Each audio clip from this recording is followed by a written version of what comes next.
Voilà. Chose promise, chose faite. Nous sommes maintenant dans la deuxième émission, si vous voulez, d'aujourd'hui, que je qualifie de première émission. Parce que maintenant, vous, élèves, finalistes, parents qui avaient des enfants, eh bien, suivez l'émission, likez, aimez, partagez cette émission pour que nous ayons le maximum d'enfants possibles, d'élèves possibles qui vont réussir. Et allez dans les commentaires. Allez dans les commentaires, vous allez trouver les sujets exploités, corrigés et des exercices. Nous allons le faire comme ça jusque la veille, jusque le 3 mai, qui en fait dans quelques jours. Eh bien, nous allons y aller comme ça chaque jour avec un sujet que nous exploitons, nous montrons la méthode, et j'ai enregistré certaines remarques. On me dit qu'il faudrait que j'écrive le sujet. C'est bon, nous allons écrire pour que vous puissiez voir quels sont les différents connecteurs généraux qui vous permettent de passer d'une partie à une autre. Quelles sont, par exemple, les 3 parties de l'introduction d'une dissertation? Quelles sont les 2 parties du développement de la dissertation? Comment il faut conclure plutôt. Alors voilà, nous prenons l'introduction d'abord. Nous avons dit que l'introduction a 3 parties. La première partie, c'est l'interprétation générale du sujet. Comment vous pouvez interpréter un sujet? Vous allez commencer par prendre le verbe conjugué. Le verbe conjugué, pour le trouver dans une introduction, dans une dissertation plutôt, c'est de se poser la question « qui fait quoi ?» Quand vous avez la réponse de « qui fait quoi ?» fait, le faire là, quand vous avez la réponse, c'est le verbe.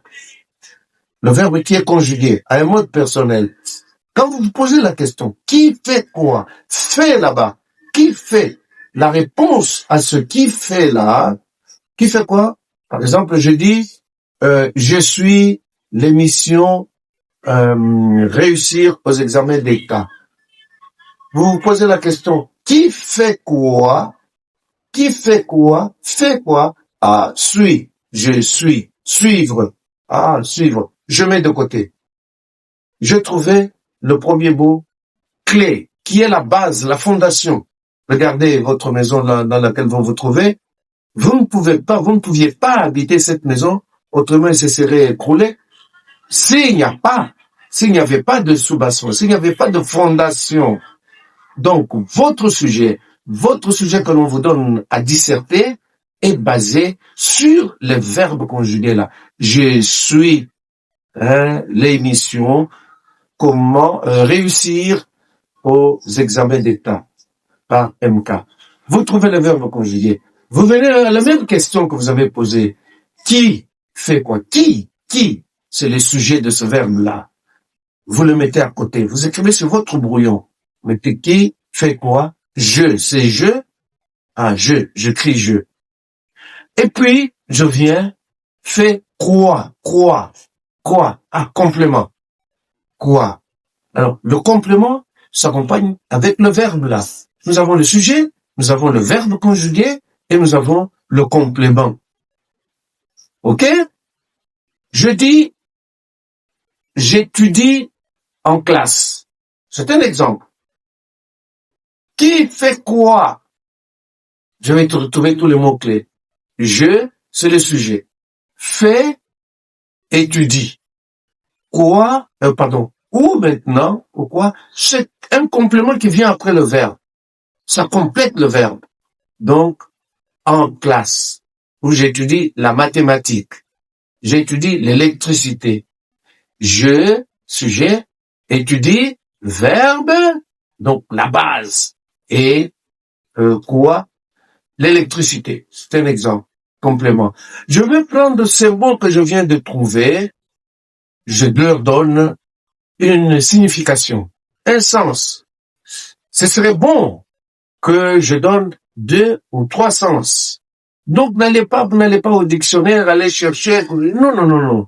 Ce que vous comprenez à partir de là, alors vous réécrivez ce sujet-là avec les mots que vous avez trouvés, la traduction, le vocabulaire là. Je, c'est moi. OK? Moi, j'étudie. Alors, je dis, moi, étudie. Étudier, c'est quoi? Je dis, par exemple, étudier. Dans ma tête, je me dis, c'est apprendre. Je mets à côté apprendre. À part ça, je sais ne pas apprendre. J'étudie. Bon, je peux dire analyser. J'analyse. J'ai étudié veut dire analyser. Ça va. Je mets à côté analyser. Étudier. C'est je vais en profondeur de la chose. Eh bien, moi, j'approfondis. Étudier ici, je prends le sens d'approfondir. J'approfondis. Quoi? L'électricité. Quoi? Les mathématiques. OK? Je dis, je mange un pain beurré. Le sujet, mange. C'est le verbe conjugué, c'est fait. Je. Qui fait quoi? Je, c'est qui? C'est moi. Fait quoi? Fait le verbe manger. Je fais quoi? Manger, l'action de manger. Quoi? Le pain beurré. Alors, je vais prendre ces trois mots que j'ai trouvés, ou ce groupe de mots que j'ai trouvés, je leur donne le sens. Moi, manger. Je consomme. J'utilise pour ma santé ceci. Le pain, le pain beurré. Je mange un aliment bien fait, un aliment bien garni. Vous voyez? Je donne l'essence de ces mots et je prends ces mots, je les plaque. Je les mets au-dessus des mots qui sont dans le sujet.